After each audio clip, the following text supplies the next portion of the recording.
Opposition demonstrators filled Pushkin Square to protest against political corruption.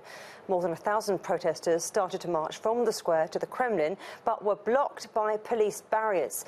This was one of several rallies held across the country. Protesters came out after opposition leader Alexei Navalny called for action.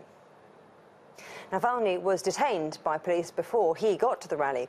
This picture, posted on his Twitter account, shows him getting into a police vehicle outside his home. The opposition leader had called for nationwide anti-corruption demonstrations on Monday, coinciding with Russia Day. The longtime Kremlin critic is hoping to unseat President Vladimir Putin in next year's election. Julia Lyubova has more from Moscow. Hundreds of people have come out to this anti-government protest in central Moscow.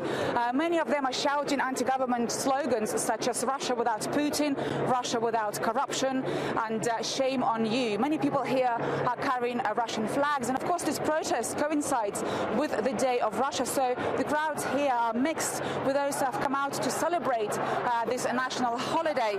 So there's a heavy police presence at this protest, and several protesters have already been detained. That also includes Alexei Navalny, the opposition leader, who was detained as he was leaving his house to come to this protest. Well, this rally was originally to be held at a different location in Moscow, and that was moved overnight to this central street leading up to the Kremlin. That protest was sanctioned by the authorities for up to 15,000 people. Certainly hundreds of people are here to show their support for Alexei Navalny and to say that they have had enough.